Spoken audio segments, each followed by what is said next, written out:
विद्या विद्यत एव यत्र सततं विद्या विद्यत एव यत्र सततं वेद्यो न योरागिणां यं वैद्यं मनसा प्रपद्य विषयव्यालेष्वभिका बुधा वेदाशेष विचारसीम विलसत् सिद्धांत भूमि समे विद्युत्यद्यतु हृद्यवद्यमखिलं श्रीवैद्यनाथः शिवः श्रीवैद्यनाथः शिवः। आज के संस्कृत साहित्य में महाराणा प्रताप विषयक इस कार्यक्रम में मैं अपनी ओर से तथा राजस्थान संस्कृत अकादमी की ओर से आप सबका स्वागत करता हूं, हार्दिक अभिनंदन करता हूं। राजस्थान संस्कृत अकादमी के यशस्वी प्रशासक तथा जयपुर के कुशल और सर्वप्रिय संभागीय आयुक्त श्री दिनेश कुमार यादव जी, अकादमी के निदेशक, सुकवि, समीक्षक, सर्वदा प्रसन्न मुख रहने वाले हम सबके मित्र बंधुवर संजय झाला जी, इस कार्यक्रम को देखने और सुनने के लिए फेसबुक तथा यूट्यूब के माध्यम से एकत्र नाना शास्त्रों में पारंगत विद्वज्जन, अपनी मनीषा को प्रखर करने में संलग्न शोधच्छात्र तथा शोधच्छात्राएं, मेरे अन्य मित्रगण, सर्वप्रथम मैं आप सबको महाराणा प्रताप की जयंती की कोटिशः बधाइयाँ देता हूँ और इस उपलक्ष्य में अनेक शुभकामनाएं भी देता हूँ। इन महापुरुषों की जयंतियाँ, उनकी स्मृतियाँ, उनके चरित्र, उनका राष्ट्राराधन व्रत, कर्तव्यपरायणता, जनता की सेवा के लिए उनकी तत्परता आदि का स्मरण करके हम अपने को धन्य करते हैं। अपने अतीत और प्राचीन वैभव से हम जुड़ते हैं तथा उनसे बहुत कुछ सीखकर अपने जीवन में उतारते हैं, अपने जीवन को गतिशील बनाते हैं और अपने जीवन को धन्य करते हैं। साहित्य अपने इन्हीं नायकों का गुणानुवाद करता है तथा उसे एक पीढ़ी से दूसरी पीढ़ी तक तथा दूसरी पीढ़ी से तीसरी पीढ़ी तक संप्रेषित करता रहता है। हम आज जिस वंश के महान योद्धा का स्मरण करने के लिए एकत्र हैं, वह वंश सदा धर्म और संस्कृति की रक्षा के लिए तत्पर रहा है। मेवाड़ राजवंश का ध्येय वाक्य ही है, जो दृढ़ राखै धर्म को तेहि राखै करतार। यह धर्मो रक्षति रक्षिता का ही रूपांतर प्रतीत हो रहा है। निस्संदेह इस ध्येय वाक्य की प्रेरणा इस राज्य को वहीं से मिली होगी। इस ध्येय वाक्य में प्रयुक्त जो धर्म शब्द है, वह धर्म शब्द अतीव व्यापक है। इसका प्रयोग संकुचित अर्थ में न होकर अति व्यापक अर्थ में हुआ है, जो प्रत्येक व्यक्ति को अपने अपने कर्म के लिए प्रेरणा देता है। महाराणा प्रताप ऐसे ही धर्मपरायण महान देशभक्त तथा स्वतंत्रता के परम उपासक थे। उन्होंने अपने धर्म को कभी झुकने नहीं दिया तथा अधर्म और अन्याय के सम्मुख कभी उन्होंने आत्मसमर्पण नहीं किया। महाराणा प्रताप का संस्कृत भाषा तथा साहित्य पर महान अनुराग था। वे निर्भीक, वीर और निष्प्रिय योद्धा थे। उनके दरबार में एक तरफ जहाँ बड़े बड़े बहादुर सामंत थे, वहीं चक्रपाणि मिश्र जैसे महान आचार्य, महान शास्त्रज्ञ और महान कवि भी थे। चक्रपाणि मिश्र न केवल एक विषय के अपितु अनेक विषयों के महान पंडित थे।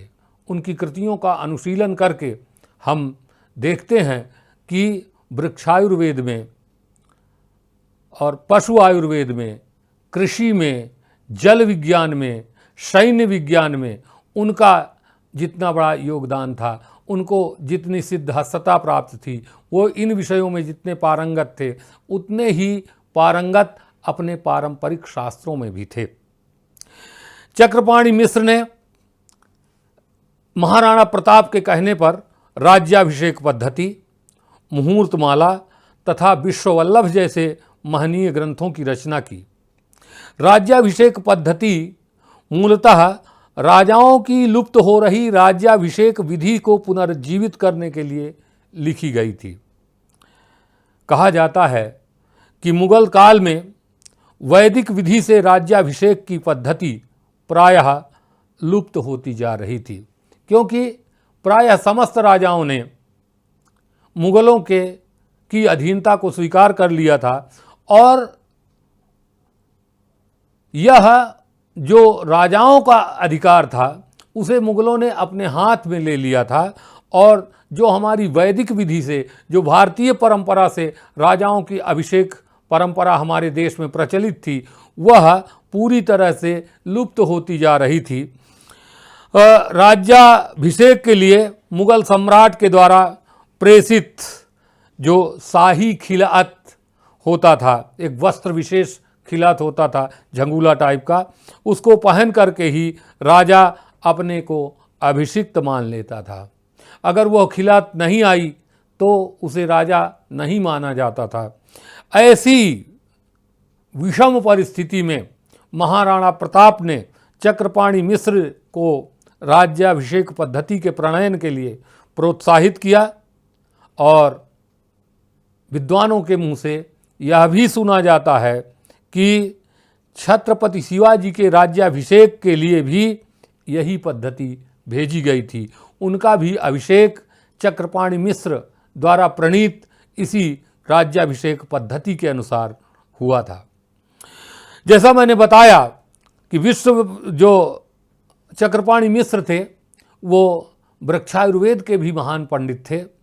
उन्होंने विश्ववल्लभ नाम के वृक्षायुर्वेद विषयक जो उपवन या वाटिका का विशेष ग्रंथ है उसका प्रणयन किया। आधुनिक कृषि वैज्ञानिकों ने भी इस ग्रंथ पर शोध करके इसकी वैज्ञानिकता को स्वीकार किया। हम यह देखते हैं कि राजाओं में प्रायः परंपरा रही है कि वो अपने राजाश्रित कवि या पंडित द्वारा लिखे गए ग्रंथ के नाम में कहीं न कहीं अपना नाम भी अवश्य जुड़वाते थे। राणा प्रताप चाहते तो विश्ववल्लभ ग्रंथ का प्रताप वल्लभ नाम करवा सकते थे, किंतु उन्होंने ऐसा नहीं किया। संभवतः किसी राज्याश्रय में विश्व को प्रिय मानकर लिखा गया यह पहला ग्रंथ है। उन्होंने कहीं मैंने ये पढ़ा कि चक्रपाणि मिश्र ने यह कहा कि इसको विश्ववल्लभ संज्ञा ना दे करके प्रताप वल्लभ की संज्ञा दे दी जाए, जिससे आपका नाम इसमें जुड़ा रहेगा। तो राणा प्रताप ने उन्हें सीधे मना कर दिया कि नहीं, हम ऐसा नहीं करेंगे। आपने जो विश्ववल्लभ नाम दिया है वही सर्वोत्तम नाम है और इसमें विश्व नाम ही रहने दिया जाए। यह जरूर है कि चक्रपाणि मिश्र ने अंत में जो पुष्पिका दी, उस पुष्पिका में उन्होंने लिखा कि ये महाराणा प्रताप की प्रेरणा से मैंने लिखा है। इसी तरह मुहूर्तमाला में भी उन्होंने इस बात का उल्लेख किया और वहाँ ये संकेत भी है कि राणा प्रताप जो है वो अपना नाम लिखने के लिए कभी भी हम पर दबाव नहीं डाले, कभी भी उन्होंने ये नहीं कहा कि आप मेरा नाम लिखिए। वास्तव में जो ग्रंथ होता है वो किसी राज्य की संपत्ति नहीं होता, किसी राजा की संपत्ति नहीं होता, वो समग्र राष्ट्र की संपत्ति होता है। इसलिए उस ग्रंथ का नाम उन्होंने विश्व वल्लभ रखने की ही प्रेरणा दी। मेवाड़ राज्य अपनी स्थापना काल से ही अपनी दानवीरता, धर्मवीरता और दयावीरता तथा युद्धवीरता के लिए प्रख्यात रहा है। इस वंश का विद्या और कला प्रेम भी विख्यात है। यहाँ पर अनेक राजाओं ने अनेक ग्रंथों का प्रणयन किया है। कुंभा स्वयं बहुत बड़े संगीत के विद्वान थे, उनके द्वारा संगीत शास्त्र पर लिखा गया ग्रंथ आज भी प्रसिद्ध है। तो राणा प्रताप को जो स्वाभिमान है, स्वातंत्र भावना है और विद्या के प्रति समर्पण है, वो वंशानुगत रूप में मिली थी, यह कहने में कोई संदेह नहीं है, इसे मानने में भी कोई आश्चर्य नहीं है। राणा प्रताप में नेतृत्व की अपूर्व शक्ति थी, लोक उनका दीवाना था। वो जहाँ भी निकलते थे जन समुदाय उनके पीछे हो लेता था। वह संस्कृत, हिंदी, उर्दू, फारसी तथा राजस्थानी साहित्य में अमर हैं, किंतु यह अमरता शायद सब राजा ले सकते हैं। किसी कवि को प्रेरणा दे करके, किसी इतिहासकार को प्रेरणा दे करके, किसी इतिहासकार को कह करके कोई भी राजा अपना उल्लेख साहित्य या इतिहास में तो करवा सकता है। वस्तुतः वह राजा राजा होता है जो लोकमानस में बस जाए। जो लोकमानस में बसा है वो लोक गीतों में उतरता है, लोक कविताओं में उतरता है, और जो लोक है वो अपने राजा को, अपने नायक को कभी भी भुला नहीं पाता। उन गीतों के माध्यम से पीढ़ियों पीढ़ियों तक उसके गान चलते रहते हैं। हमने यह देखा है कि महाराणा प्रताप राजस्थान के लोक गीतों में रचे बसे हैं। आज भी उनके विषय में, और दूसरी जो यहाँ की परम शूर वीरांगना थी वो पन्ना धाय। तो राणा प्रताप और पन्ना धाय के लोकगीत राणा प्रताप राजस्थान के घर घर में, न केवल मेवाड़ क्षेत्र में अपितु जयपुर और कोटा, बूंदी इत्यादि में आप जाएंगे, बीकानेर इत्यादि में अगर आप जाएंगे तो वहाँ पर इनके कीर्ति से परिपूर्ण लोकगीत आपको शुभ अवसरों में मिल जाएंगे। तो इस तरह के जो राणा प्रताप हैं वो ऐसे नायक हैं कि वो केवल विद्वानों के विषय नहीं बने अपितु लोक का भी विषय बने। उनकी दानवीरता, उनकी शूरवीरता, उनकी धर्मवीरता का जो बखान है वो लोक आज भी कर रहा है। आप जो यहाँ के खयात हैं उन में आप देखेंगे, जो यहाँ का लोक साहित्य है उनमें देखेंगे कि राणा प्रताप पग पग पर रचे बसे हैं। राणा प्रताप पर संस्कृत में प्रायः समस्त विधाओं में काव्य रचना हुई है। यह हमारा दुर्भाग्य है कि उन ग्रंथों का उतना प्रचार प्रसार नहीं हुआ, किंतु ऐसा नहीं है कि संस्कृत में उनको लेकर के काव्य नहीं लिखा गया। उन्हें लेकर के प्रत्येक विधा में काव्य रचना की गई। महाकाव्य भी हैं उनको लेकर, खंड काव्य भी हैं उनको लेकर, गद्य काव्य भी लिखे गए हैं और नाटक भी लिखे गए हैं। राज प्रशस्ति, राज रत्नाकर जैसे मेवाड़ के राजाश्रित कवियों द्वारा लिखे गए महाकाव्यों में महाराणा प्रताप का उज्ज्वल चरित्र, देशभक्ति तथा प्रजा प्रेम स्पष्ट रूप से वर्णित है। अमर काव्यम, अमर सार इत्यादि महाराणा प्रताप के इतिहास के प्रमुख स्रोत हैं। प्रसिद्ध इतिहासकार राय बहादुर गौरीशंकर, हीराचंद ओझा मान सिंह तथा राणा प्रताप के मध्य हुई शत्रुता का उल्लेख करते हैं। वास्तव में इस शत्रुता का जो वृत्तांत है वह खयातों में तो हमें मिलता ही है राजस्थान के, लेकिन जो राज प्रशस्ति और राज रत्नाकर जैसे महाकाव्य हैं, जो मैं उनका उल्लेख इसलिए कर रहा हूँ कि वो मेवाड़ के मेवाड़ में ही लिखे गए और अन्य भी जो महाकाव्य हैं वहाँ पर राणा प्रताप और मान सिंह के वैमनस्य को लेकर के, उनके मध्य हुई शत्रुता को लेकर के और जो हल्दी घाटी का युद्ध हुआ उस हल्दी घाटी के युद्ध के परिणाम तक कवियों ने पहुंचाया है। तो मैंने छानने की कोशिश की कि आखिर इतिहास इस विषय में क्या कहता है। तो मैंने पाया कि गौरीचंद राय बहादुर गौरीशंकर हीराचंद ओझा जो हैं वो मान सिंह और राणा प्रताप के मध्य हुई शत्रुता का उल्लेख करते हुए कहते हैं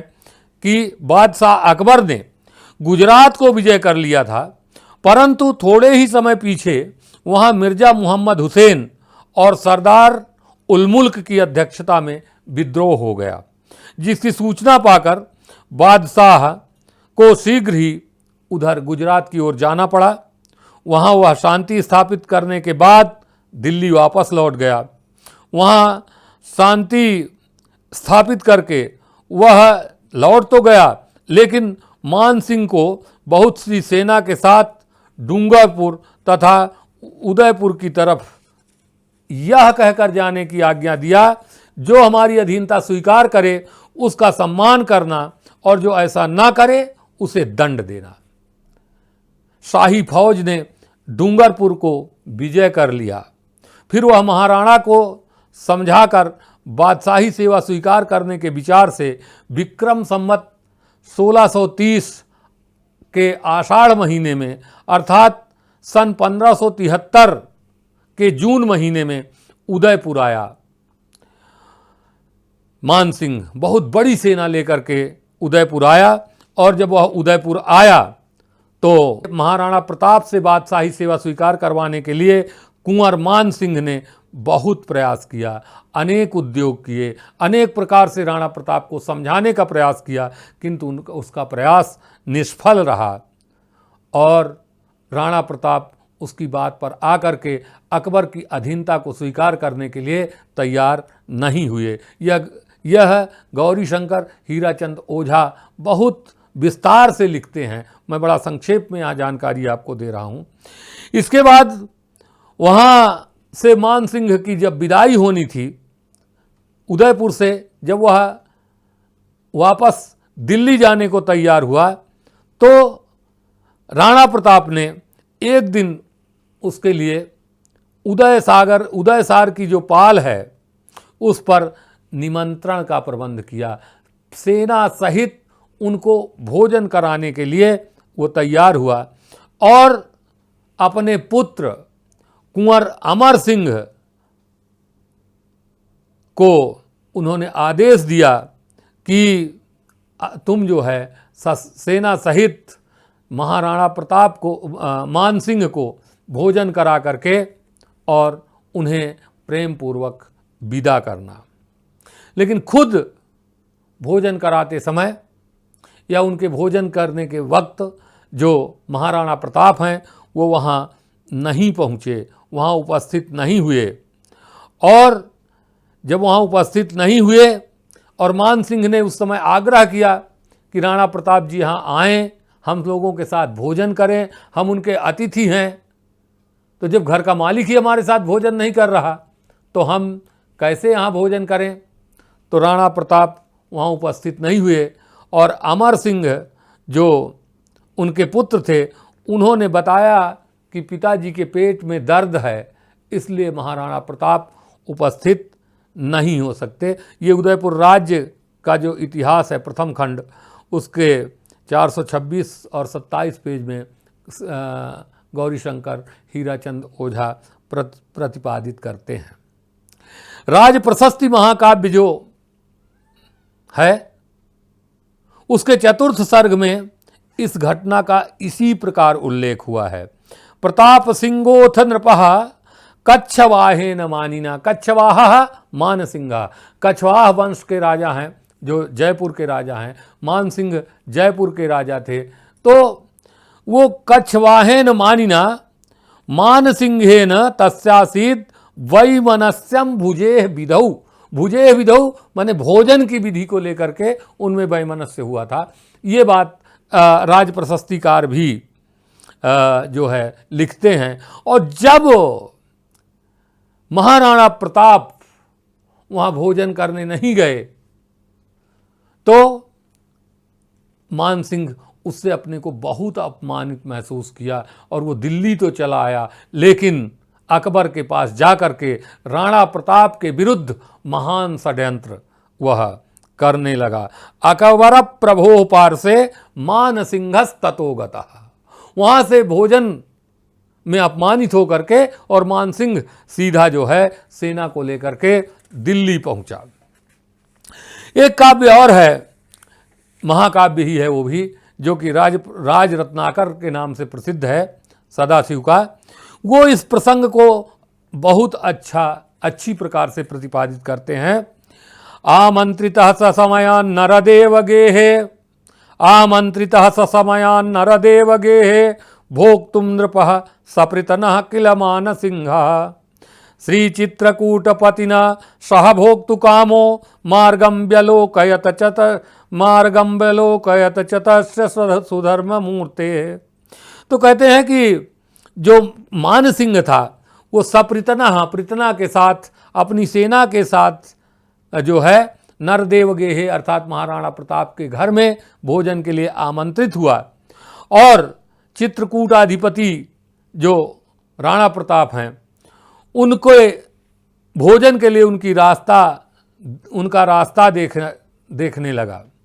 किंतु अत्यादृतोपि न सममेति यदा स भोक्तुम श्रीमेधपाठ विषयेश्वर वंशदीपः, कूर्मस्तदा किमिति नेत इति स्वकीयान आगंतुकः स्म परिपृच्छति वृद्धपुंसः।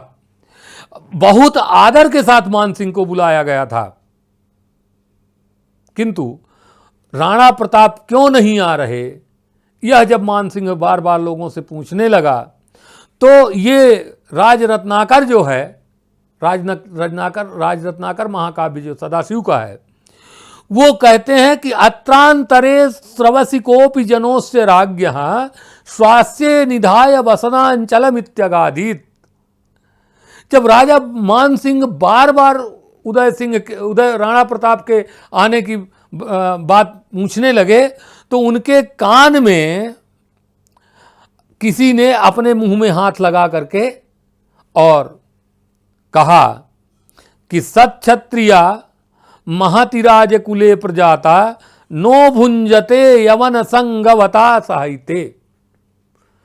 राणा प्रताप ने यह कहा है कि जिस क्षत्रिय ने मुसलमानों के साथ, यवनों के साथ, मुगलों के साथ संगति की है और जो इससे अपने देश की संस्कृति का, अपने देश की परंपराओं का उच्छेद कर रहा है, ऐसे यवन संगी मान सिंह के साथ हम कुलीन राजा कभी भी भोजन नहीं करते। ये राणा प्रताप ने संदेशा भिजवाया है। तो इत्थम निशम्य कटुआ च मदीन सत्तो राजोद तिष्ठ दरुणायित नेत्र कोण श्मश्रु प्रमज्य करजेन सवाहिनी कहा शीघ्रम जगाम च चकत्त नरेश गेयम। तो कहते हैं जब मान सिंह ने यह बात सुना कि उसने मुगल सम्राट अकबर का दासानुदास बता दिया है, उनका संगी बता दिया है, तब यह सुनकर के मान सिंह अत्यधिक क्रुद्ध हुए और अपने मूंछों में ताव देते हुए श्मश्रु प्रमृज्य करजेन, अपने मूंछों में ताव देता हुआ वह उठ करके वहां से चल रहा। लेकिन महाराणा प्रताप इतने से शांत नहीं हुए। वो महान स्वाभिमानी थे, मुसलमान के साथ उसने संगति की, इस बात का उन्हें दुख नहीं था। उन्होंने ये देखा कि यह स्वयं उनका की दास्ता को स्वीकार कर ले, ठीक है, लेकिन अन्यों को उनकी दास्ता स्वीकार करने के लिए प्रेरित करवा रहा है, ये बहुत बड़ी बात है। इसलिए उदय सिंह ने क्या किया कि जहाँ पर भोजन का उदय सागर में जहाँ पर व्यवस्था की गई थी उदय सागर के पाल में, वहाँ उन्होंने उस मिट्टी को खुदवा डाला और मिट्टी को खुदवाने के बाद गंगा जल से उसको प्रक्षालित करवाया और इसके बाद गोबर से और मिट्टी से पुनः से उसे लिपवाया। तस्मिन् गते नरपतौ नरदेव मुख्यः प्रक्षाल्य वेश्म किल विष्णुपदीपयोभिः वेश्म प्रक्षाल्य, उस स्थान को, अपने घर को प्रक्षालित करवाया अमृत गोमयेन परिलिप्य च भांड जातम, और जो बर्तन दिए गए थे उनको भी मिट्टी और गोबर से साफ करवाया। और इसके बाद निष्काश तद विनिदधे च नव पुनर्नवीनम, और उन्हें नया बना दिया। ये स्थिति थी महाराणा प्रताप की। आज हमें ये सुनने में बुरा लग रहा होगा कि उन्होंने ऐसा क्या किया। वास्तव में अगर हम देखें तो अगर मुगलों का उस समय ऐसा प्रचंड विरोध सभी राजा किए होते तो भारत की दशा कुछ और होती। तो राणा प्रताप ने यह जानता था कि अकबर बलशाली है, सब कुछ है, लेकिन राणा प्रताप कहे कि कुछ भी हो जाए, मैं आगे हम देखेंगे कि वो कहते हैं कि मैं मरना स्वीकार कर सकता हूं, मुझे हाथियों से के पैरों के नीचे कुचलवा दिया जाए, मुझे पत्थरों से पहाड़ों से फेंक दिया जाए, मुझे जिंदा जलते हुए तेल में डाल दिया जाए, वो सब चलेगा, लेकिन मैं परतंत्रता स्वीकार नहीं करूंगा, मैं अकबर का दास कभी भी नहीं बनूंगा। और आजीवन वो इसी के लिए संघर्ष करते रहे। तो मान सिंह और राणा प्रताप की शत्रुता का मूल वस्तुतः ये भोजन तो एक बहाना था, अकबर की अधीनता न स्वीकार करना ही वास्तव में था।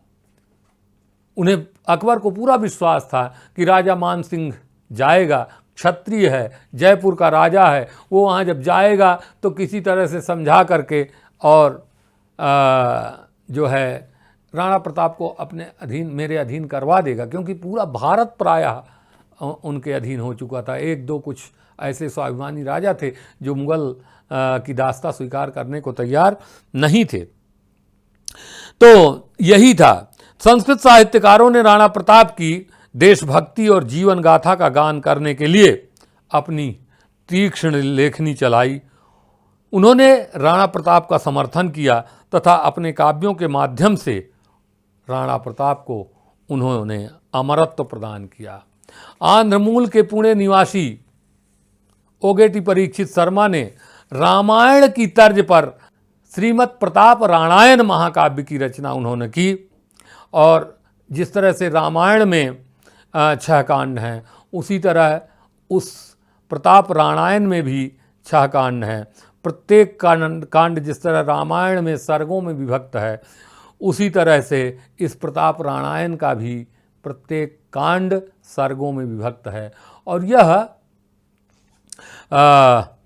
लगभग 4500 पूरे तो नहीं है, लेकिन 4250 के लगभग 4250 के लगभग वहाँ श्लोक हैं। बड़ा महाकाव्य है और बहुत ही उत्कृष्ट महाकाव्य है। यह जरूर है कि कहीं कहीं कवित्व के सामने इतिहास दब गया है, परंतु कविता और इतिहास दोनों एक दूसरे के विरोधी तत्व भी तो हैं। अगर केवल स्वाभावोक्ति से इतिहास का वर्णन किया जाएगा तो काव्यत्व तो मर जाएगा, और अगर काव्यत्व तो लाया जाएगा तो इतिहास मरेगा। तो कवि जन थोड़ा सा उसमें कवित्व तो लाने के लिए कुछ करते हैं, लेकिन इन्होंने वहाँ जो कुछ वर्णन किया है वो वास्तव में अपूर्व है। महाराणा प्रताप पर ये संस्कृत साहित्य में इतना बड़ा महाकाव्य लिखने वाले अकेले महाकवि हैं।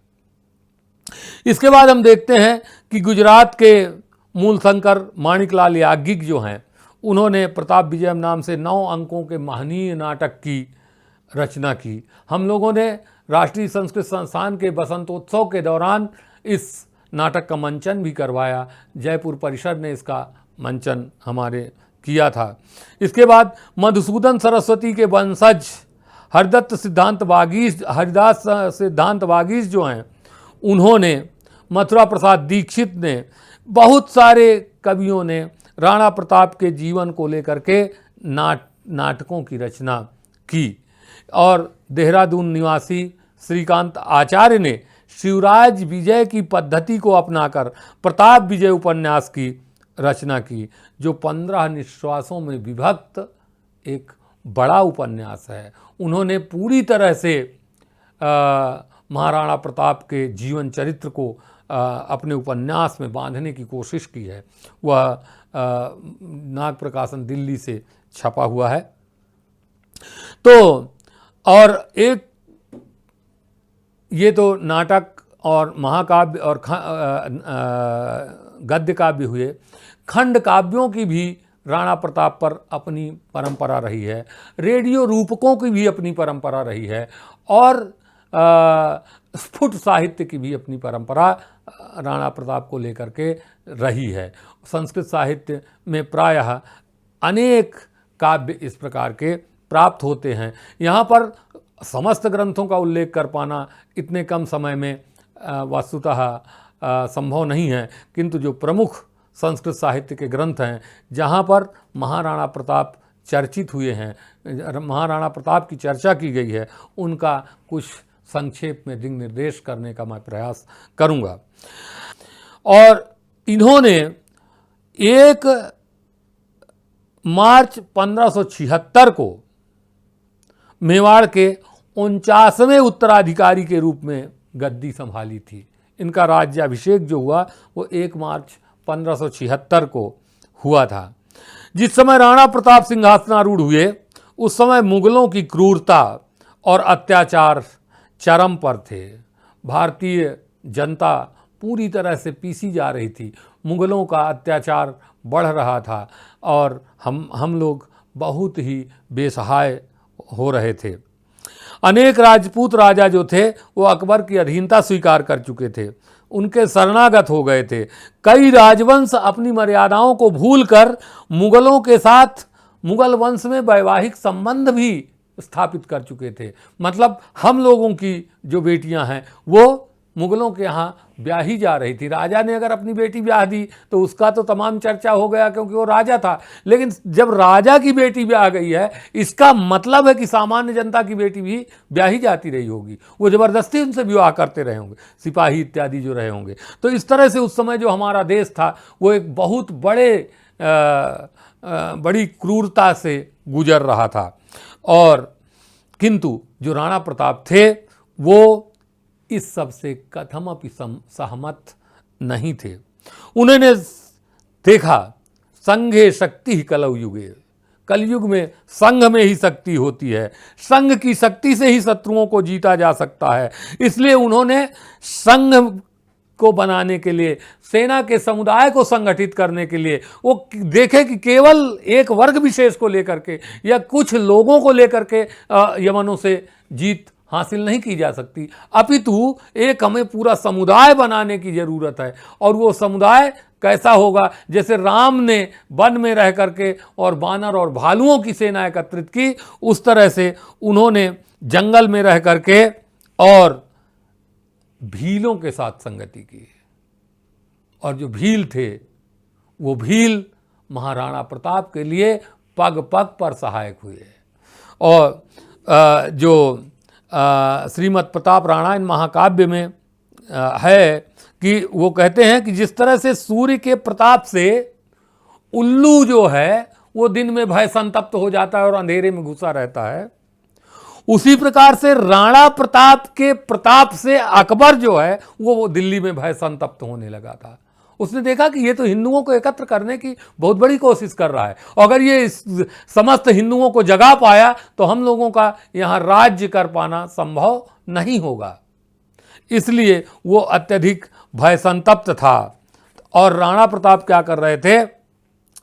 बाल्यात् प्रताप सिंहो यम भिल्लई, बाल्यात् प्रताप सिंहोयम भिल्लई सार्धम वसन प्रियम संघ शक्त्या परांजे तुम यतते स्म स्वयं धिया। बड़ी बुद्धिमानी से वो भीलों के साथ जंगल में रहते हुए, और ये भी देख रहे थे भाई जंगलों में जब भटक रहे थे तो उन्हें एक एक जग, जैसे हम रामायण में कथा पाते हैं कि सुग्रीव जो है जब अपने भाई बाली के भय से जंगल में तमाम भटक रहा था तो उसको बहुत चीज़ें मालूम हो गई थी और वो अपने प्राणों की रक्षा करने के लिए जंगल में ऐसी जगह बैठ गया था जहां बाली पहुंच ही नहीं सकता था।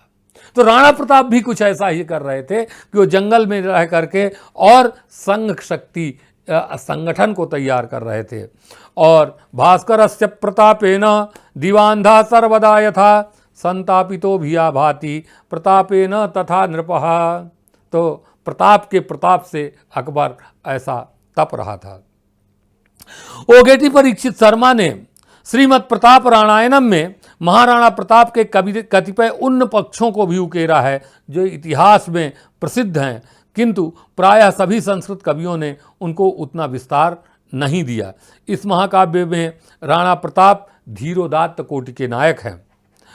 वो खुद कहते हैं, ओगेटी परीक्षित शर्मा, धीरोदात्तैर्गुणैर्युक्तः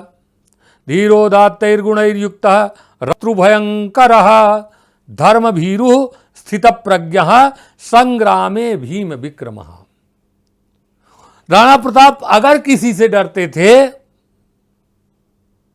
तो वो धर्म से डरते थे, कहीं मुझसे अधर्म ना हो जाए, किसी को पीड़ा ना पहुंच जाए, किसी की मैं हानि ना कर जाऊं, इससे डरते थे। वो स्थितप्रज्ञ थे और शत्रुओं के लिए महान भयंकर थे और भीम विक्रम थे, महान पराक्रमी भी वो थे। और कैसे थे? अयम धीरः प्रसन्नात्मा त्यागी राष्ट्र हितेच्छुका।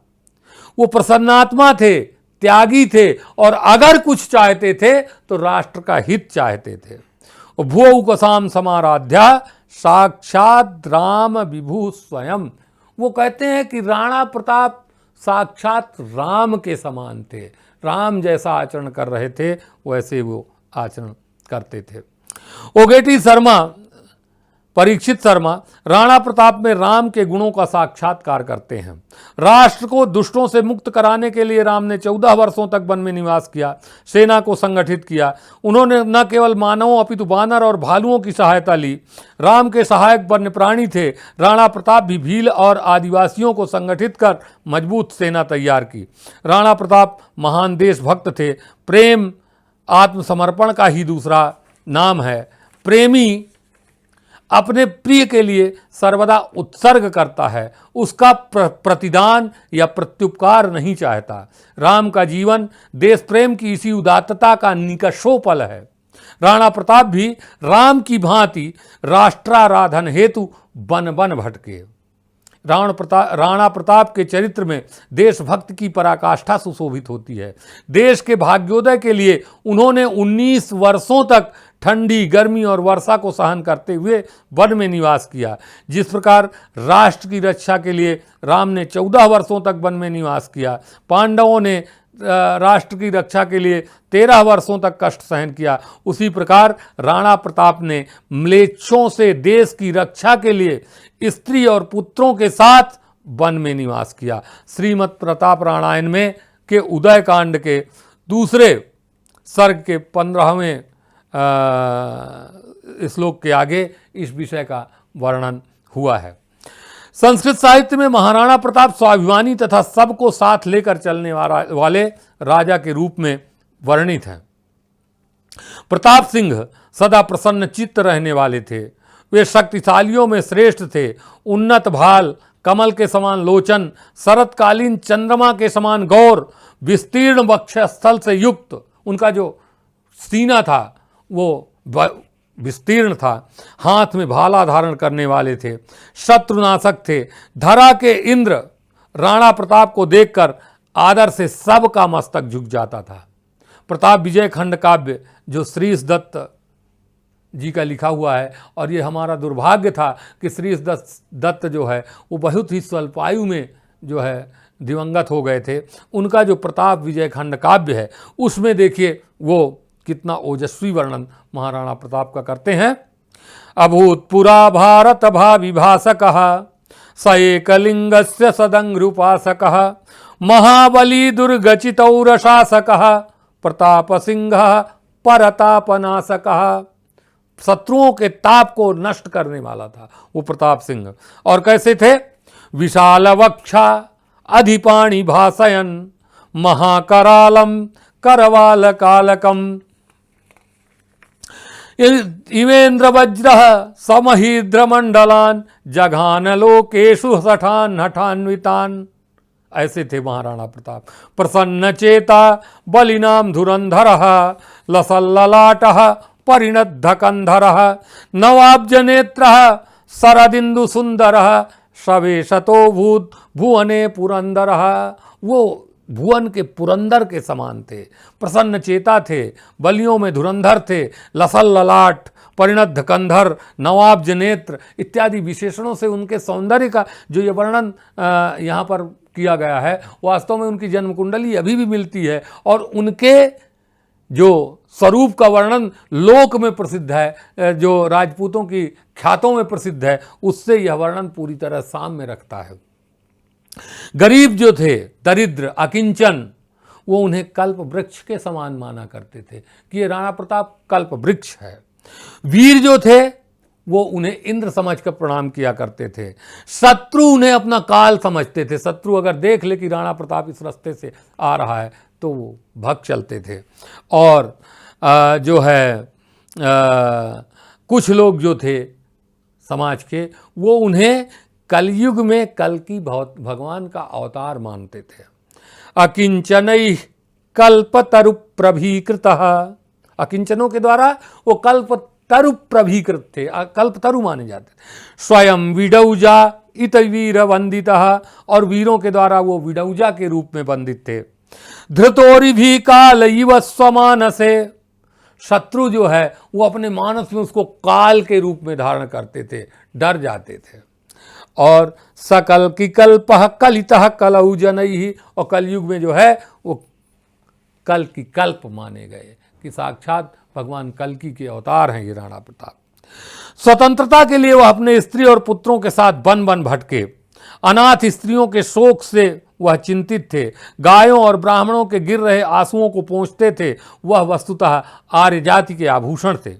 रणछोड़ भट्ट के राज प्रशस्ति तथा अमर काव्यम, सदाशिव के राज रत्नाकर और जीवनधर के अमरसार जैसे महाकाव्यों तथा काव्यों में राणा प्रताप का उल्लेख प्राप्त होता है। रणछोड़ भट्ट तथा सदाशिव दोनों ही मेवाड़ नरेश राज सिंह के सभा कवि थे। राज प्रशस्ति को महाराणा जय सिंह ने 25 शिलाओं में उत्कीर्ण कराकर राजसमंद झील जो है वहाँ पर विभिन्न ताकों पर उसे लगवाया। राज रत्नाकर के अनुसार उदय सिंह के बाद राणा प्रताप सिंहासन पर बैठे थे और मुगलों के अत्याचार से पीड़ित भारतवर्ष को देखकर उन्होंने प्रतिज्ञा की थी। अत्स्यामि पत्र पुटके न पुनर्न हैमे, वत्स्यामि वर्ण भवने विजने न हर्मे, स्थास्याम्य हम भुवि तृणासन केषु तेषु न त्वच्छ रत्न रचितेषु नृपासनेषु। उन्होंने प्रतिज्ञा की कि पत्र पुटके अत्स्यामि, पत्रे के दोनों में भोजन करूंगा, सोने के बर्तनों में भले राजा हूं मैं, लेकिन अगर मेरी प्रजा दुखी है तो मैं सोने के बर्तनों में भोजन नहीं करूंगा। जिस तरह मेरी प्रजा, वास्तव में राजा का सुख तभी है, हमारे पिता का सुख तभी है जब हम पेट भर खा रहे हों, हम सुख से हों। पिताजी अगर सुखी पूर्व सुख हो और संतान दुखी हो तो कोई भी पिता सुखी नहीं हो सकता। तो उन्होंने प्रतिज्ञा की कि मैं पत्र पुटकों में खाऊंगा, दोनों में खाऊंगा, सोने चांदी के बर्तनों में नहीं खाऊंगा। मैं भी जंगल में निवास करूंगा, महलों में निवास नहीं करूंगा, और मैं जमीन में घास फूस के आसन बना करके बैठूंगा, सिंहासन में नहीं बैठूंगा। कब तक? जब तक मैं भारत भूमि को मुगलों से स्वतंत्र नहीं करा लेता। और उन्होंने इस अपनी प्रतिज्ञा को निभाया भी। इस तरह से उन्होंने प्रतिज्ञा की थी और उनकी प्रतिज्ञा तो सुनकर, कवियों के द्वारा जो उल्लेख हुआ है उसका, उसे सुनकर के वास्तव में रोमांच हो जाता है। एक जगह वो कहते हैं, वप्पा कुले मलतमे न गृहीत जन्मा, नाहम प्रताप इत विस्तृत भीम कर्मा, वीरांगना न जननी मम नास्मि शूरा, चेन म्लेच्छ मंडलम हम निखिलम न हन्मी। वो कहते हैं अगर मैंने म्लेच्छ मंडल, इन समस्त मुगलों को नहीं मार डाला, इनको मैंने पदच्युत नहीं किया, इनको नष्ट नहीं किया, तो ये जो बप्पा रावल का कुल है मेवाड़ राज का, जिसमें मेरा जन्म हुआ है, मुझे कोई भी उस कुल में जन्मा न माने, और मुझे कोई राणा प्रताप न कहे, और मेरी माँ को कोई वीरांगना न कहे। ऐसी दृढ़ प्रतिज्ञा वो करते हैं। और इसके बाद राज रत्नाकर के प्रणेता जो सदाशिव हैं, वो मानसिंह तथा राणा प्रताप के बीच हुई शत्रुता का उल्लेख करते हुए हल्दी घाटी के युद्ध का विस्तृत वर्णन करते हैं। जो है ये भी वो बताते हैं कि राणा प्रताप भोजन करने के समय स्वयं भोजन नहीं, अकेले नहीं करते थे, अन्न सत्र करते थे, वो अन्न यज्ञ करते थे, आवाज़ देते थे, घोषणा करते थे कि जिसे जो भी यहाँ भूखा है वो आकर के अन्न यहाँ से ले जा सकता है। सब लोग जब भोजन बनाकर कर लेंगे उसके बाद महाराणा प्रताप भोजन करते थे। ये स्वयं उनके कवि बताते हैं।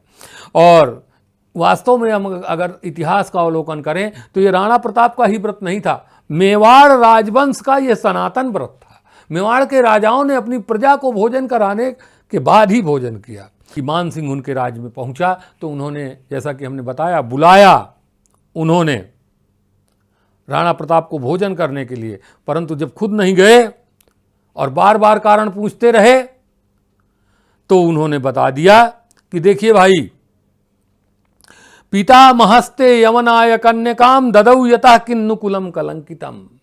तेरे दादा ने अपनी कन्या का दान अकबर के यहां कर दिया है, वो जो मुसलमान है, और हम क्षत्रिय हैं। तो ये बताओ कि एक क्षत्रिय का अपनी कन्या का विवाह मुस्लिम के यहां कर देने से वो कुल कलंकित हुआ कि नहीं हुआ? तो तुम्हारे साथ भोजन करना मेरे लिए उचित नहीं है, क्योंकि वयम क्व वर्णाश्रम धर्म मर्मगाह, हम वर्णाश्रम धर्म को मानने वाले हैं। सदाचार विचार धारका, हम सदैव सदाचार के विचार को धारण करते हैं। स्वजातिहीना कुल धर्म तच्युता कोहंत यूयम कृमितुल्य जंतवः, तुम लोग अपने जाति अपने धर्म से च्युत हो चुके हो। तो वो कहते हैं कि सहत्वया हंत करते अनुरंजने, तेरे साथ अगर मैं भोजन कर लेता हूं तो ये जगती तले विरुद्धम, इस संसार में विरुद्ध होगा, क्योंकि राजा जैसा आचरण करता है प्रजा वैसा आचरण करती है। क्वदंती न से अक्षसके न मित्रता, बहुत बड़ी बात कहते हैं कि हाथी की खरगोश के साथ कभी मित्रता नहीं हुआ करती, और क्वजम्बुका सिंह सखा स्वया, और सियार कभी शेर का मित्र नहीं हुआ करता। तो तू आया है मेरे दरवाजे, चुपचाप भोजन कर ले और चला जा, हमारी तेरी कोई जोड़ी नहीं है। तू अकबर की दास्ता स्वीकार किए है, हम भले ही गरीब सही, हम भले कमज़ोर सही, हम भले बन बन भटक रहे हैं, लेकिन अपने आन बान शान के लिए जी रहे हैं, अपने आन बान शान से जी रहे हैं, मुगल शासक के अधीन नहीं हैं। इस तरह का वर्णन जो है संस्कृत साहित्य में मिलता है। हल्दी घाटी के युद्ध का प्रत्यक्ष दृश्यवत वर्णन करने में संस्कृत कवियों ने अपूर्व सफलता पाई है। राणा प्रताप के चेतक घोड़े का वर्णन करते हुए हिंदी कवि श्याम नारायण पांडे ने रणवीच चौकड़ी भर भर कर चेतक बन गया निराला था जैसे गीत गाए।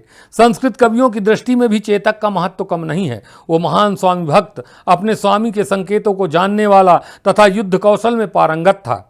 संस्कृत का कवि हल्दी घाटी के उस प्रत्येक रजह कण और उस प्रत्येक प्रस्तर खंड को, उस प्रत्येक पत्थर को, उस प्रत्येक कंकड़ को नमस्कार करता है जिनका राणा प्रताप ने शत्रुओं के रक्त से अभिषेक किया है। युद्धारंभ सूचक जो दुर्धर दुंदुभी के तुमुलनाद के साथ हल्दी घाटी में रौद्र रस मूर्तिमान हो उठता है। राणा प्रताप को युद्ध के लिए सजा देखकर ऐसा लगने लगता है मानो प्रलय के लिए साक्षात भव ही तत्पर होकर आ गए हैं। श्रीश दत्त की अनुप्रासानुप्राणित कविता इस प्रसंग को सहृदय के सम्मुख प्रत्यक्ष उपस्थापित कर देती है। भुवम भ्रकुट्या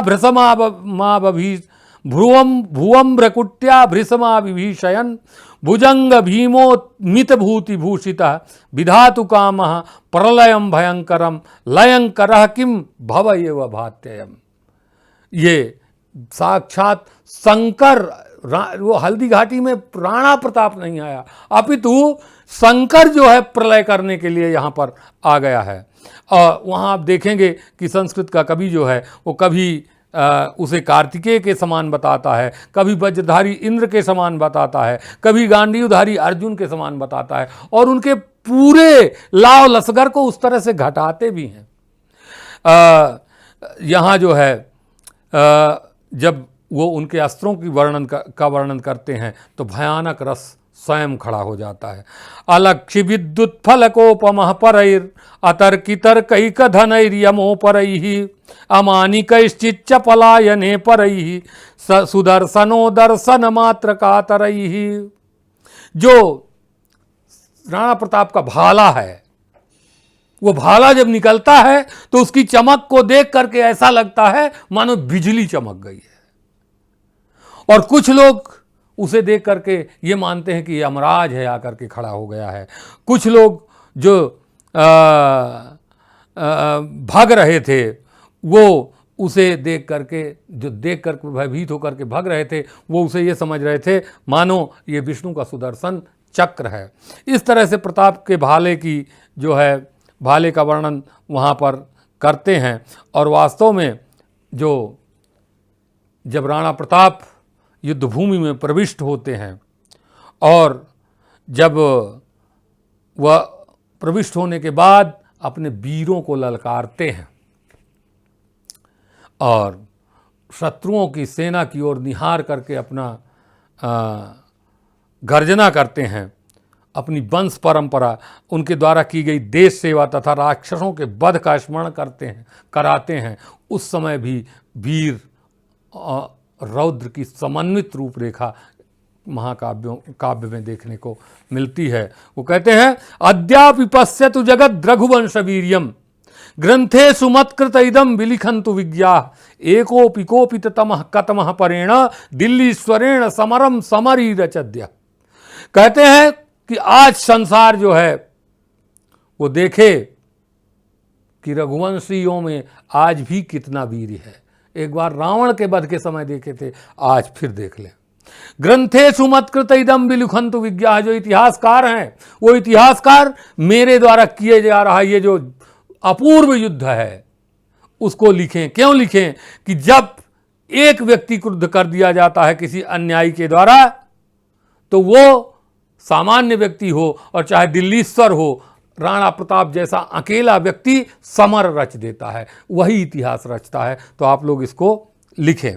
इस तरह की बातें जो है करता हुआ एक लिंग के जयघोष के साथ समर में राणा प्रताप मार काट मचा देता है। और वो राणा प्रताप जो हैं यवनों को कोमल पल्लवों के समान काटने लगते हैं। उनका अश्व चेतक जो है वो स्वामी के भाले की टंकार को सुनकर उत्साह से हेसारव करने लगता है और वह इतने वेग से दौड़ रहा था कि उसके ग्रीवा के बाल लहरा रहे थे और उसके वेग के कारण पृथ्वी हिल रही थी। प्रताप सिंह को अपनी पीठ पर पाकर चेतक महाभयंकर हो गया था। वह सर्प की तरह फुफकारता हुआ बड़े बड़े गजराजों को रौंद रहा था। उसके टापों के प्रहार से धरती फट रही थी। उसकी गति क्षण भर के लिए चमकी बिजली की तरह तेज थी।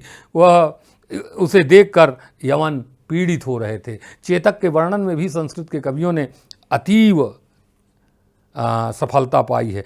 निशम्य राणा कृत कुंत तंकृतिम सचेतकश्चारु चकार हुंकृतिम उदग्रवेगोच्छल दच्छ केशरः चचाल युद्धेप्यचलां प्रचालयन् प्रमत्त आशी विषवत् समन्धयन् निबन्धयंश्चापि महामतंगजान् प्रताप सिंहाश्रित पृष्ठ भीषण रणांगणे रिंगणमाततामयः। ये चेतक का वर्णन है पूरी तरह से। और खुराग्रभागे न विदारयन भुवम, जब वो पृथ्वी पर तेजी से दौड़ता था तो पृथ्वी खुद जाती थी। और निशामयंश्चाप्रिय भैरवम स्वम क्षण प्रभोत्पात निपात चंचल नकम चकार आर्ततरम सचेतक। वो चेतक जो है वो सबको आर्ततर कर देता था, सबको भयभीत कर देता था, दुखी कर देता था। ये वर्णन, इस तरह का वर्णन जो है वो संस्कृत साहित्य में चेतक का प्राप्त होता है। ये भी हमें देखना चाहिए। और जो राणा प्रताप हैं वो क्या कर रहे हैं कि युद्धभूमि में राणा प्रताप निर्भय होकर अपने वीरों को ललकार कर प्रोत्साहित कर रहे हैं।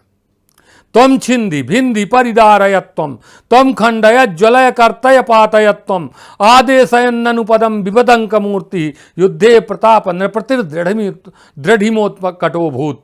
और ये सारा राणा प्रताप का वर्णन जो है बहुत ही भयंकर वर्णन। जिस समय वो युद्ध के लिए तैयार हैं तो ऐसा लग रहा है मतलब कि साक्षात हम भी उस काव्य का पाठ करते समय उसका साक्षात्कार कर रहे हैं। उस युद्ध का से हम जो है तन्मयी भाव होकर के उस युद्ध का प्रत्यक्षवत अनुभव हम करते हैं उन काव्यों में। युद्धभूमि में कहीं घोड़ा कट कर गिर रहा है, कहीं हाथियों के सूंड कट रहे हैं, उसकी पीड़ा से हाथी चिघाड़ मार रहे हैं। इस प्रकार राणा प्रताप शत्रुओं को पशुमार मार रहे थे। इसी बीच उनका अश्वचेतक घायल हो जाता है। मूलशंकर माणिकलाल याज्ञिक का प्रताप विजय नाटक 9 अंकों में निबद्ध और विशाल नाटक है, ये मैंने आपको बताया है। इस नाटक की भाषा, यह नाटक भाषा और भावों से परिपूर्ण है। तो वह बताते हैं कि जो चेतक है वह मान सिंह के गज पर आरूढ़ हो गया। राणा प्रताप ने भाले से मान सिंह पर प्रहार किया, किंतु उस हाथी के शुंड के अग्रभाग में रखे खड्ग से चेतक का जो पैर है वो घायल हो जाता है और उस घायल होकर के घायल अवस्था में भी राणा प्रताप को लेकर के 21 मीटर लंबी जो नदी है उससे छलांग लगा करके पार करवाते हैं और वहीं पर आज भी चेतक की जो समाधि है वो बनी हुई है, वहाँ तक चेतक उसे पहुँचाते हैं। इस विषय की जानकारी मूल शंकर माणिकलाल याज्ञिक अपने नाटक में देखते हैं।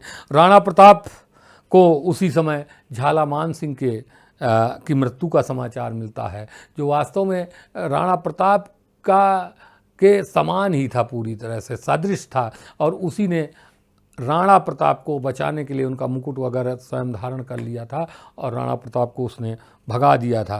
तो ये सारी चीज़ें हैं। और राणा प्रताप जो है वो झाला के मृत्यु से जितने दुखी होते हैं उससे अधिक कहीं चेतक के मृत्यु पर दुखी होते हैं। वो उसका अंतिम संस्कार करते हैं और वहाँ आप देखेंगे कि चेतक के मृत्यु का जो वर्णन कवियों ने किया है वो समग्र प्रकरण करुण रस की सृष्टि करता है। श्रीमद् प्रताप राणायणीयम महाकाव्य में ओगेटी परीक्षित शर्मा राणा के विलाप को, चेतक के लिए जो वो विलाप करते हैं, उस विलाप को वियोगिनी छंद में निबद्ध करते हैं। बहुत ही मार्मिक प्रसंग जब विलाप करने लगते हैं राणा प्रताप। अथ किं कथया स्वतल्लज कथमेवं कृतवान असि स्वयं निवसन मम सन्निधौ सखे अनधीतोसि मदीय भावनाम। राणा प्रताप का चेतक के लिए विलाप उस पर उनके अनुराग को दिखाता है। राणा ने उसकी चाल, उसकी निपुणता, बुद्धिमत्ता आदि का स्मरण करते हुए विलाप करते हैं और वह उसे उच्चैः स्रवा से उत्पन्न बताते हैं। राजस्थान में प्रणीत जो रूपक साहित्य है उसमें भी राणा प्रताप का उज्ज्वल और स्वाभिमानी चरित्र उभरा है। मेवाड़ मार्तंड, राज्याभिषेक, चित्तौड़ सिंह, प्रताप सिंह ही आदि रूपकों में राणा के विभिन्न गुणों का निदर्शन प्राप्त होता है। राणा प्रताप मान सिंह को स्पष्ट कहते हैं, मान सिंह म्लेच्छा नाम दास्येन त्वं यान का पुरुषा संजाता यद राजपुत्रः म्लेच्छैः पराज्येष्यन्त इति विवेशी निश्चितम जानी ही यत् शीशोदिया क्षत्रियाः मोगलान सम्मुख समरे समामंत्रयितुम सर्वदा सज्जाः। ये प्रताप सिंहियम में जो है राणा प्रताप कहते हैं मान सिंह को। इसी तरह से श्रीकांत आर्य जो हैं वो अपने गद्य काव्य प्रताप विजय में 15 निश्वासों में राणा प्रताप का विशद वर्णन करते हैं। प्रताप सिंह की प्रतिज्ञा का वर्णन करता हुआ कवि राणा प्रताप के मुख से कहता है, सफलयिष्यामि वीरजननी स्तन्यपानम इतः प्रभृत्येव रण स्वर्ण रजतादि भोजन पात्राणि परिहाय पर्णपात्रे भोजनम करिष्ये कोमलानि वासांसि परित्यज्य स्वदेशीय तंतुवाय निर्मितानि स्थूल वस्त्राणि परिधास्ये स्वाद्वन्नानि परिहाय जीवन यापन मात्रोपयोगी अन्नम अत्स्यामि इत्यादि। वहाँ पर आप देखेंगे कि वर्णन है। विशाल जो उपन्यास है शिवराज विजय के अनुकरण में वो लिखा गया है, तो वो है। और श्रीकांत आर्य जो है वो जिस तरह से उन्होंने राणा प्रताप का वर्णन गद्य विधा में किया है, वास्तव में संस्कृत साहित्य के लिए वह एक बड़ा अवदान है उनका। उन्हें इसके लिए प्रतिष्ठा मिलनी ही चाहिए। मेवाड़ प्रताप जो नाटक है उसमें राणा प्रताप का चरित्र अंकित करने में हरिदास सिद्धांत वागीश अत्यंत सफल हुए हैं। इस नाटक का प्रथम मंचन सन 1945 में स्टार रंगमंच कलकत्ता में हुआ था। कवि ने भिल्लों के गान तथा मंच में ही चेतक के मरण की योजना करके कुछ नया करने का उपक्रम अपने नाटक में किया है वो भी द्रष्टव्य है। वो गीत जो भिल्लों के द्वारा विजय पाने के अनंतर गाया जाता है वह वस्तुतः प्राकृत भाषा में है और बहुत ही मनोहारी गीत है। मथुरा प्रसाद दीक्षित ने भी वीर प्रतापम नामक नाटक की रचना की है। इस नाटक में सिंहासनारूढ़ होते ही राणा प्रताप वही प्रतिज्ञा करते हैं, यावन में धमनी मुखेषु रुधिर क्लेदोपि संतिष्ठते मांसम वास्थिनि तिष्ठति क्वचिदपि प्राणाः शरीरे स्थिताः तावन् म्लेच्छपते कथंचिदपि न प्राप्स्याम्यहं निघ्नतां स्वातंत्र्यस्य पदम समस्त वसुधाम नेतुम यतिष्ये भृशम। इस तरह का जो वर्णन है वो आप जानते हैं कि जो मथुरा प्रसाद दीक्षित हैं वो बड़े ही बहुत बड़े कवियों में माने जाते हैं और अंग्रेज़ों ने उनके रचनाओं को प्रतिबंधित भी किया था और बाद में उन सब की मुक्ति हुई। वो सोलन में रहा करते थे। ये सारी स्थितियां हम सब इतिहास में पढ़ते हैं। जो प्रताप राणायणीयम महाकाव्य है उसमें राणा प्रताप को राष्ट्र पुरुष कहा गया है। उन्होंने ओगेटी परीक्षित शर्मा ने उनको राष्ट्र पुरुष कहते हुए उनके अंतिम संदेश के रूप में जो है उनके उपदेशों को स्थान दिया है। राणा प्रताप स्वतंत्रता को ही सर्वोपरि मानते हैं। वो भारतवर्ष की सांस्कृतिक विविधता से पूर्णतः परिचित हैं। उनके कतिपय कथन एक दो यहाँ देखना चाहिए। अनंत कालाद वहती ही संस्कृति धरातले राजित भारतावनौ ताम संस्कृतिम नाशयितुम पराह सदा धाटी भीरेवात्र समागता भृशम। वो कहते हैं कि जो भारत की भूमि है उस भारत भूमि में अनंत काल से संस्कृति का प्रवाह हो रहा है और उसी संस्कृति को नष्ट करने के लिए यहाँ पर जो शत्रु हैं हमारे वो वैदेशिक जो है वो आते रहे हैं। तो हे राजपुत्रा भूवि भारतम प्रियम स्वर्गश्रिया भूषितमेव सर्वदा। कहते हैं कि पृथ्वी में जो भारत है वो स्वर्ग की श्री से सुशोभित है और ये जो हमारी भारत भूमि है वो जो है अनेक शस्यों से परिपूर्ण, अनेक धन धान्यों से परिपूर्ण, अनेक वस्तुओं धन धान्यों से पूर्ण होकर के इस भूतल में सुशोभित हो रही है। और हमारे यहाँ अमृत तुल्य जल है और अनेक तालाब हैं और अनेक सरोवर हैं, ऊंचे ऊंचे जो पहाड़ हैं वो सब कुछ यहाँ सुशोभित हो रहे हैं। तो जितनी अलौकिक भूमि हमारी है, जितनी पवित्र भारत भूमि है, उतनी पवित्र भूमि विश्व में और कहीं भी नहीं है। इसलिए आपको कहते हैं वो कि आयांति मर्ता यह देवता प्रिया। इस मृत्युलोक में हमारे भारत भूमि में देवता भी दर्शन करने के लिए आते हैं। इसलिए इस भूमि की रक्षा करना है, इसे बचाना है, इसे हमें अगली पीढ़ी को सौंपना है जिससे मानव की वंश मानवों का जो आने वाली पीढ़ी है वो भी इसके बारे में जान सके। अगर हमारी संस्कृति नष्ट हो जाएगी तो जो हमारे आने वाली संतति है वो कहीं कुछ नहीं जान पाएगी। इसलिए आप सबको राष्ट्र हित के लिए कार्य करना चाहिए। राजा का कार्य यह नहीं है कि वो सुख भोगे, राजा का कार्य यह है कि वो अपने राष्ट्र की रक्षा करे, अपने प्रजा की रक्षा करे, अपने संस्कृति की रक्षा करे। और अंत में वो अपने लिए कहते हैं कि मुझे जो भी राष्ट्र के लिए करना था वो मैंने कर लिया, अब मैं बूढ़ा हो चला। राष्ट्राय यद्यत् करणीयम अस्ति मे दीक्षा युतेनात्र कृतम मुदा मया तुच्छम वपु सर्वमिदम समर्पितम। ये जो मेरा तुच्छ शरीर था वो मैंने स्वतंत्रता के संपादन के लिए इसे समर्पित कर दिया था। अब जो मेरा शरीर है वो शक्ति से विहीन हो गया है, गलित हो गया है, अब कांप रहा है। इसलिए मुझे अब शरीर को समाप्त करना है। और इस तरह से समस्त सामंतों को, समस्त राजाओं को, समस्त परिवारजनों को उपदेश देते देते वह जो है स्वर्ग में प्रयाण करते हैं और वैकुंठ को प्राप्त करते हैं। तो हम देखते हैं कि जो राणा प्रताप हैं वो आजीवन राष्ट्र और संस्कृति के लिए संघर्ष करते रहे। राष्ट्रीय एकता के साथ साथ सामाजिक एकता भी उनके लिए सर्वोपरि थी। उनके जीवन में त्याग और औदार्य का प्राधान्य था। उनका चरित्र सबको समवेत होकर कार्य करने तथा राष्ट्र के विकास के लिए प्रयत्नशील रहने की प्रेरणा देता है।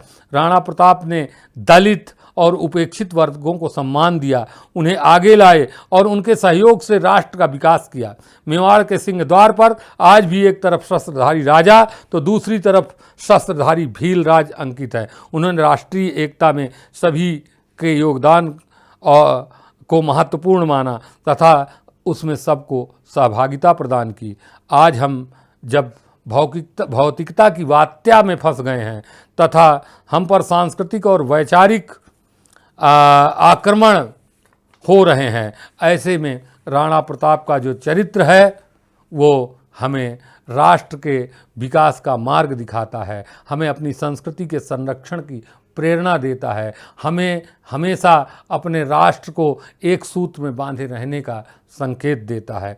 इस तरह से हम देखते हैं कि जो महाराणा प्रताप हैं उनका जो चरित्र है वो आज के युग में इसलिए भी परम उपयोगी है कि हम उनसे बहुत कुछ सीख सकते हैं। उन्होंने हमें बहुत कुछ दिया है और उनके चरित्र के अध्ययन से हम बहुत कुछ पाते रहेंगे।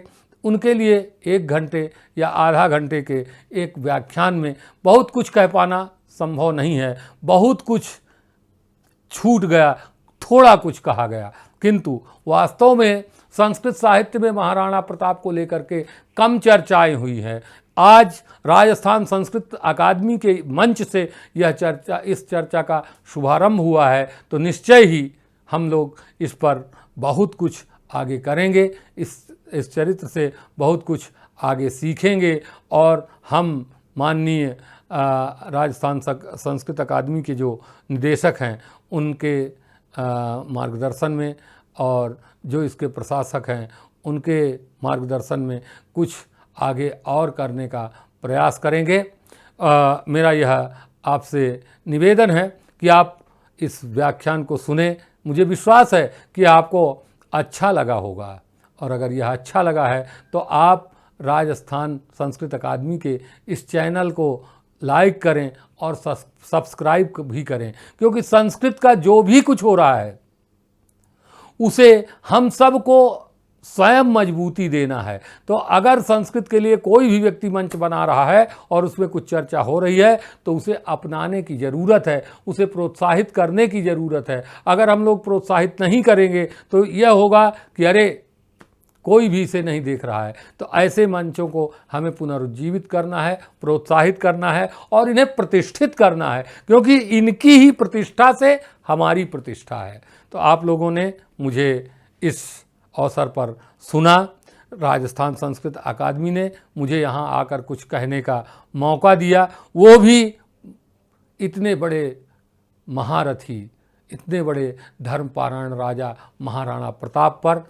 इससे मैं वस्तुतः अपने को धन्य मानता हूँ। इसलिए मैं आप सब श्रोता विद्वज्जनों को धन्यवाद देता हुआ राजस्थान संस्कृत अकादमी को भी धन्यवाद देता हूँ और उनसे यह आग्रह करता हूँ कि ऐसे कार्यक्रम वो हमेशा करते रहें और हम सबको पुनः पुनः ऐसे महापुरुषों के जीवन वृत्तांत को सुनने तथा उनसे प्रेरणा ग्रहण करने का अवसर देते रहें।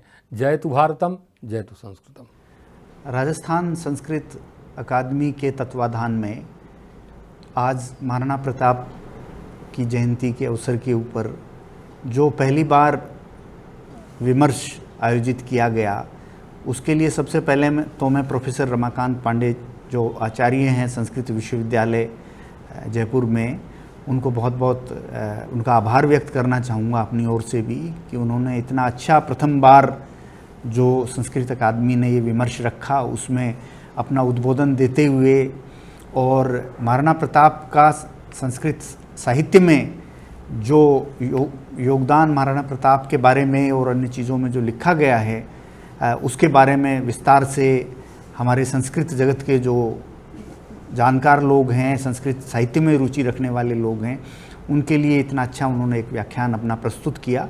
तो मैं पुनः एक बार मेरी ओर से उनको धन्यवाद देना चाहूँगा। महाराणा प्रताप के बारे में कुछ कहना मेरे ख्याल से बहुत एक ऐसी चीज़ है जो शायद व्यक्त करना भी शब्दों में बहुत मुश्किल कार्य है। भारत के इतिहास को अगर हम देखते हैं तो वो राजस्थान के बगैर, मेवाड़ के बगैर और महाराणा प्रताप के बगैर अधूरा है।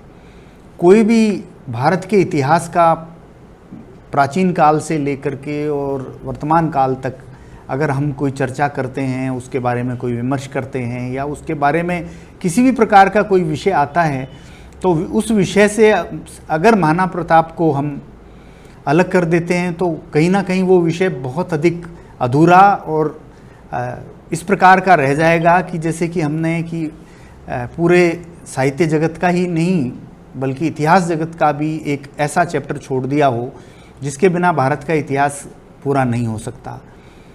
निश्चित रूप से उस काल में जबकि किसी भी विदेशी शक्ति के विरुद्ध हमारे देश के जो तत्कालीन राज्य थे उनके द्वारा संघर्ष को छोड़ दिया गया था, उस वक्त एक मेवाड़ के छोटे से राज्य के द्वारा और महाराणा प्रताप के द्वारा, जिनको कि बहुत अधिक सहायता भी कोई उनके दूसरे आसपास के जो राज्य थे उनसे नहीं मिल पा रही थी, जो संघर्ष किया गया और न केवल संघर्ष किया गया, ये तो हमारे इतिहास की एक बहुत बड़ी कमी है कि वो हमेशा विजेताओं के द्वारा लिखा जाता है और उसमें केवल वही तथ्य आते हैं जिसमें कि विजेताओं को किसी न किसी प्रकार की सुपरमेसी प्राप्त हुई है।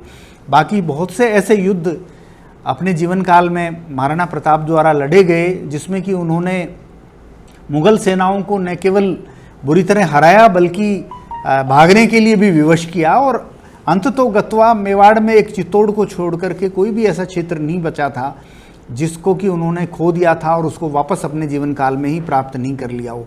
खैर, एक राज्य को प्राप्त करना या खो देना ये तो एक बहुत सामान्य और छोटी सी बात हो सकती है, लेकिन जिस प्रकार से उन्होंने सामान्य जन को अपने साथ जोड़ते हुए न केवल एक जो राजपूत योद्धा वर्ग को या अन्य योद्धा वर्ग जो समाज के उस वक्त थे, बल्कि जो सामान्य वर्ग समाज का था, भील समुदाय को, और भील समुदाय के साथ साथ जो अन्य समुदाय भी मेवाड़ क्षेत्र के थे, उनको अपने साथ जोड़ते हुए जिस प्रकार एक सेना को वापस एकत्रित करके और हर समाज के वर्ग का सहयोग लेते हुए भामाशाह ने जो सहयोग महाराणा प्रताप का उस वक्त किया, वो तो खैर इतिहास का एक ऐसा विषय है जिसको कि हम कभी भी नहीं भुला सकते। लेकिन इसके साथ साथ सामान्य मेवाड़ के जन ने जिस प्रकार से महाराणा प्रताप का सहयोग किया और उन्होंने सहयोग प्राप्त किया और उसके बाद जिस प्रकार से वापस अपने भूभाग को समस्त को प्राप्त करके और एक स्वतंत्रता की जो ज्योति थी उसको जलाए रखा और एक जो गौरव इस देश का